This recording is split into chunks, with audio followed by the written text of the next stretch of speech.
Good evening, digital world. Welcome back for another Spliced In Later. Coming at you in my usual regular time period of whatever day it is that you are listening to me.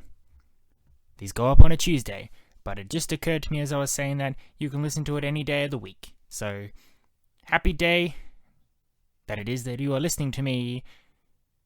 It is a treat to be talking to you once again. I'm very excited to bring you another episode. Unfortunately, it is not a movie review, but I promise one is coming to you at the end of next week. Starting from the end of next week, I plan to be going to the movies more frequently than I have been in the last couple of weeks, hopefully bringing a movie review to you once a week for the next 3 weeks or so. I mean, that's why I started this channel after all, was to review movies, not just talk about them. So it helps if I go and see a movie once in a while. So be sure to check in next week to be hearing one of those. But for now, coming at you with my usual, let's talk about something that's happened recently and link that to movies somehow. Life's getting a bit hard for everyone out there. I don't know if you are aware of the Walking Dead situation that is sort of gripping the world at the moment. Yes, the coronavirus is a thing, and it is out there, and it is very scary. I would like everybody who's listening to take a moment to thank yourselves. Hopefully you're all feeling okay. Hopefully no one's got it. If you have got it, hopefully you're not feeling too shit. But it is very important that we all keep our cool. Let's not panic too much about it. Yes, it is terrible. Yes, it is gripping certain parts of the world. Yes, things are bad in terms of the stock market and traveling and all sorts of stuff. But at the end of the day, let's not let hysteria take control. Specifically speaking, for Australians out there that are hoarding all that toilet paper, please stop doing that. Some people need toilet paper. You don't need to buy everything that's on the shelves. Just saying. So as you can see, the coronavirus is a rippling effect that's affecting all forms of life, whether it's you need to buy toilet paper, you need to travel overseas, or you need to go to the movie theaters. Now, last week, it was announced that the new James Bond film, No Time to Die, which was due to be released in just over 3 weeks, delayed. We will not be getting that movie now until November. Whew. 7-month wait. Now, from a business standpoint, I understand completely. What with China essentially on lockdown, big revenue for worldwide box office, no cinemas open at the time. Perhaps it's just not the right time to be releasing the movie. If you want to make money, perhaps it's not the best point. I get it. From a selfish point of view that just wants to see movies, I'm very upset because I do want to see the movie as soon as possible, but I'm not going to be an asshole about it and complain. When I read the announcement about No Time to Die not coming out, I could see all the comments of everybody going, I want to see this movie now. Selfish fat cats in Hollywood that don't want us to see the movie when we should be seeing the movie. It does my head in. Yes, it is annoying. I'm sure I would be speaking from a different standpoint if I'd been waiting for Avengers Endgame to come out last year, and at the very last minute it was delayed 7 months. I understand, but at the same time, you gotta understand the reasoning behind this. They're not just doing it to annoy us. I read somewhere that MGM's probably going to lose about $30 million, $6 million. That's a huge gap. Definitely $1 million something in terms of this decision. So they're not coming out of this going, haha, we're going to make a ton of money. Not at all. And while we may not get No Time to Die when we want to, we can still listen to Billie Eilish's song for the next 7 months to keep us excited. We can go and watch all the other movies that are probably going to come out during that time. I guarantee you every movie's not going to be delayed. And it also gives your Spliced In Later fan an idea in that in this delay, we can talk about James Bond movies and James Bond actors right up until the movie comes out. That way it gives me some content in the next couple months, so I'm not scrambling for ideas. I truly hope I stick to this idea, and that in the last week before No Time to Die does officially come out, I don't suddenly remember that I did promise to do this and have to talk about a whole bunch of James Bond movies. For now, I hope that in the 7 months coming up to the movie, I can talk about each James Bond actor and my favourite James Bond film from each actor. That way I can cover a week for each month. But we'll see how we go.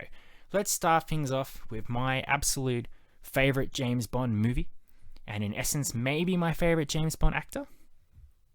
We'll be talking about Pierce Brosnan and his film GoldenEye. Now, there are many reasons why GoldenEye is my favourite James Bond movie. Specifically, it is mainly because it was one of the first James Bond movies that I had seen. It was definitely the James Bond movie that I enjoyed the most from Pierce Brosnan, who was the first James Bond actor that I properly sat down and watched a James Bond movie. Now, growing up, I went to my father's house and he was a James Bond fan, so often a Sean Connery movie was on, or a Roger Moore movie was on. But it didn't resonate me as a kid. I'm not sure if I just didn't get what was going on. Maybe the movies were too old for me to understand what was going on. Perhaps I just didn't care. Perhaps I wanted to play a video game. I'm not sure. There are probably 1,000 reasons why I didn't watch the movies. Watching the movies now, I have come to appreciate them a bit more. But Pierce Brosnan, specifically The World Is Not Enough, I think, was the first movie where I actually sat down and watched it. It's actually a funny story. I believe here in Australia, they were doing a thing, which was every Wednesday night, they were going to show every single James Bond movie. And I finally found the time to sit down and watch it with The World Is Not Enough, which was, at the time, the 19th of the 20 James Bond films that they were showing on the Wednesdays. So I was very behind. I didn't quite get on top of it until it was a bit late. But I thought, this seems alright, this seems okay. I really like this Pierce Brosnan as James Bond. I think he's pretty cool. So then I watched the next week, which was Die Another Day, which was a whole other thing entirely. Die Another Day has its issues, for sure. We'll probably discuss that properly for real one day. But then, that was it. We were done. There were no more James Bond movies to watch on Wednesday night on Channel 9. So I went out, and luck would have it, they were selling box sets of James Bonds by actors. So I picked up Pierce Brosnan's set, and I put on GoldenEye, and everything sort of fell into place. I realized that the popular Nintendo 64 game that I've been playing was based on this film. I realized that a lot of my favorite actors were in this film. I realized that a lot of the characters and Pierce Brosnan's settings originated with this film. And I really invested in the story and what was going on. And as I talked to other people, I realized that GoldenEye is just a fantastic movie. Whether it's a good James Bond movie or not, it is a solid action spy movie. Now, everybody has their favorite James Bond actor. A lot of people think it's Sean Connery. A lot of people think it's Roger Moore. Maybe they're like the one George Lazenby movie. Maybe at the moment they're really into Daniel Craig. For me, if I think about James Bond, Pierce Brosnan accompanies it, again, because of that entry into the world that I got. But when I think about James Bond, I think about a suave British spy, handsome guy, black hair, cool, silencer, Walter PPK gun, whatever. And not just Pierce Brosnan as a person, but the characters that were also around him. So you've got Judi Dench's M, his boss. Pierce Brosnan's James Bond world is what introduced us to her. You also had Miss Moneypenny, Q, Charles Robinson, played by Colin Salmon, Valentin Zukovsky by Robbie Coltrane. A whole bunch of characters which really resonated with me because they were likable and they were easy to laugh at. There was a lot of comedy going on there. Brosnan is suave, but he's very funny as well. Some could argue that Roger Moore is the funny Bond. Brosnan was funny without, and apologies to the Roger Moore fans, Brosnan's funny without being a little sad, I guess. He had some great comic timing. He had some good banter with Gadget Man Q. He was able to pull off those cheesy Bond final lines before he'd kill someone without it being too cheesy. And I think what really resonated with me about him was I honestly felt that he cared. The adventures that he was on, the people he encountered, there was a genuine sense of care and need to save the people that were around him. Now, we'll go back into this when we talk about all the other Bonds, but you look back on Sean Connery, you never really knew if he cared about the people he was trying to save, or if it was just about the mission. And with Roger Moore, you never really knew if he really knew what was going on around him, and his missions were so ludicrous that there was a sense of non-realism with it all. With Pierce Brosnan, he would encounter old flames from his past, he would romance the current girl of the week, but he seemed to genuinely care about the people that he was trying to rescue. He had a great relationship with Gadget Man Q. Pierce Brosnan's era, Desmond Llewellyn had been playing Gadget Man Q since Sean Connery's second film. so he'd been around for quite some time, and unfortunately Desmond Llewellyn did pass away during Pierce Brosnan's filming. But the repertoire between those two was great. There was a cheekiness to Pierce Brosnan that we hadn't got with the other Bonds. There was a cheeky respect that Pierce Brosnan paid Q, which we hadn't got with other Bonds before that. A lot of the other Bonds tend to rile up Q because they thought it was funny, because they thought it was, haha, we can break his gadgets. With Brosnan, there was a sense that, yes, we're doing the usual, ha ha ha, I'm not going to take care of the gadgets, but I do respect you tons for what you give to me.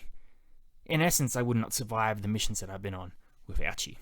And what was great was that Brosnan's Bond as well was accepting the fact that a lot of the ideals and themes that had made James Bond so good in the 60s and 70s were just not acceptable as we were rolling around into the 90s. You know, loving a girl and putting her aside, using her for the mission, and then who cares what happens to her after that. All my bosses are men. Essentially, you've got Judi Dench as his boss, and she's saying to him, look, I get it.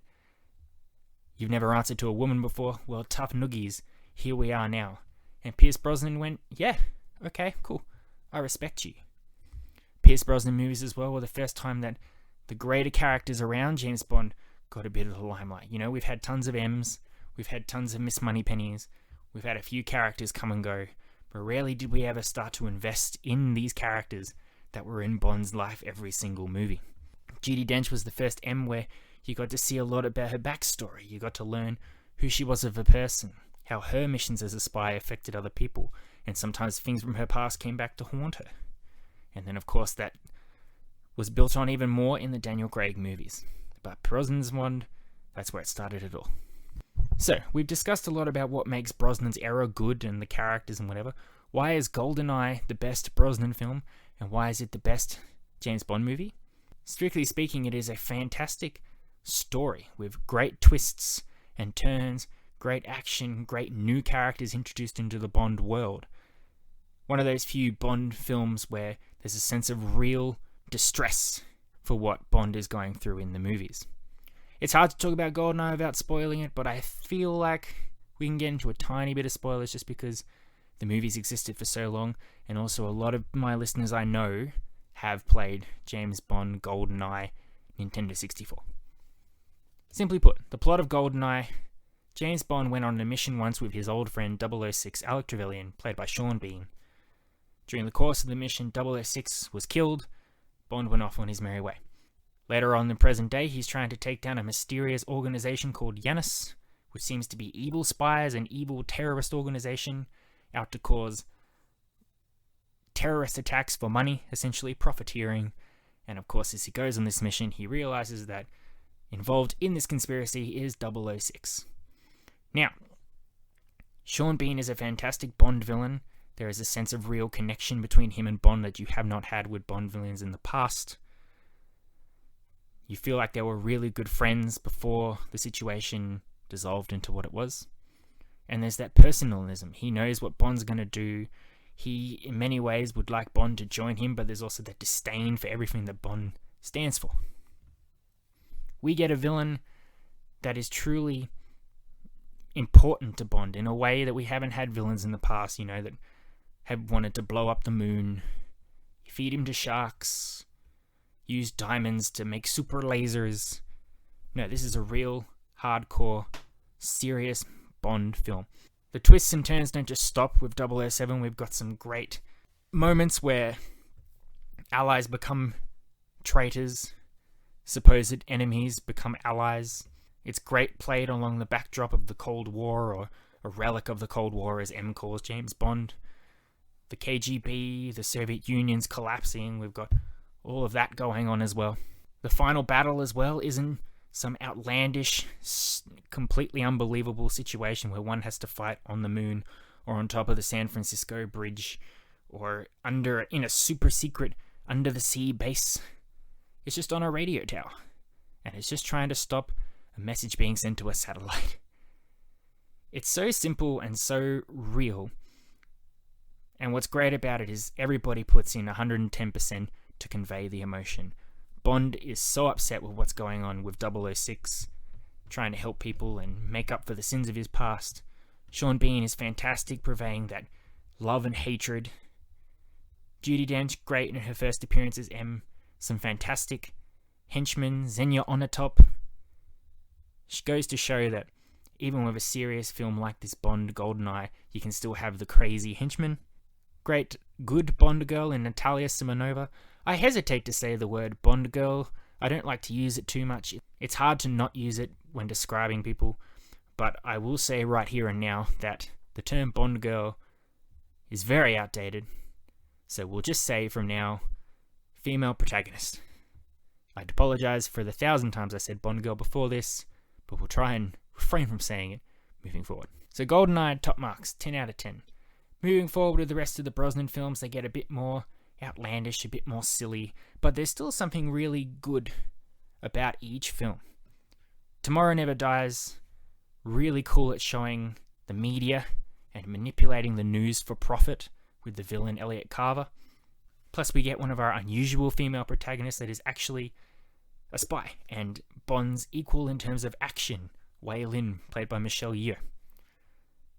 Not much often these days do we have the woman screaming for help, strapped to a rocket that is about to explode. Wei Lin doesn't need Bond to help her, but she'll appreciate the help nonetheless.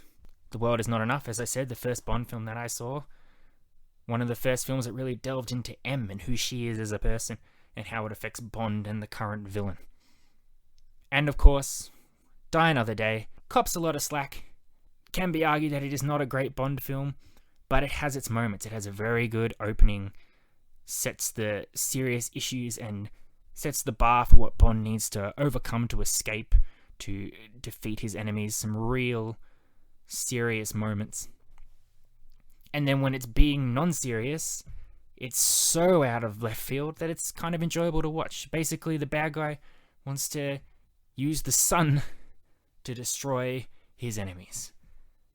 And Bond uses a surfboard to sneak into enemy lines. He's being chased by a man with diamonds in his face inside his invisible car. Whatever. Ridiculous, but Brosnan is charming. What's not to love? If I want to introduce people to James Bond, I always recommend GoldenEye, and I do think that Pierce Brosnan may be the one to introduce people to the James Bond world without scaring them away. My 100 movies bucket list has a couple of Sean Connery movies on there, and I know some people that have tried to watch the Sean Connery movies first. And just by today's standard, it's a little off-putting. There's a lot of slapping women around, racist comments, which we get it. It is a reflection of the time, so don't hold it against the movie. But if you want someone to then commit and then watch another 24 Bond movies, perhaps it's not the place to start. So, Spliced In Later's favourite Bond, Pierce Brosnan. Highly recommend GoldenEye. Check out all those films. If you want something more up to date, perhaps Daniel Craig. We will go into Daniel Craig, but a lot closer to No Time to Die. We've got some time. I hope. Alright, this is a nice simple one. We went into a huge spiel about movies and TV shows last week. This week, I hope I've... Basically, the main mission was to recommend GoldenEye. I hope I've done it. I hope I haven't gone off on a tangent. I always feel like I do, but I don't care. That's just what I do. I enjoy talking, and I hope you enjoy listening. If you don't, you're in the wrong place, but I appreciate that you're here all the same. Next week's going to be a big week. I hope you join in with me for that, because we're going to start things off with a highly anticipated top 10 list. I get a lot of requests for more top 10s. Next week will be the top 10 movies of 2017. That's a cool list. I've been hammering that out for a few weeks. I'm very excited to share it for you. And then at the end of the week, it'll be movie review time. What movie am I reviewing? You'll just have to tune in and check it out. But here's a few clues. I'm completely anxious and terrified to watch it. And I hope I survive it, because thinking about what I have to go through to watch this movie terrifies me to no end. So tune in for that, just to see if I survive. Otherwise, thanks for listening as always. I hope you go and have some martinis, shaken, not stirred. Later. Spliced in later. Aha, that's a Bond joke. I hope you got it. Love and appreciate you as always. Adios, muchachos. I'll catch you next time.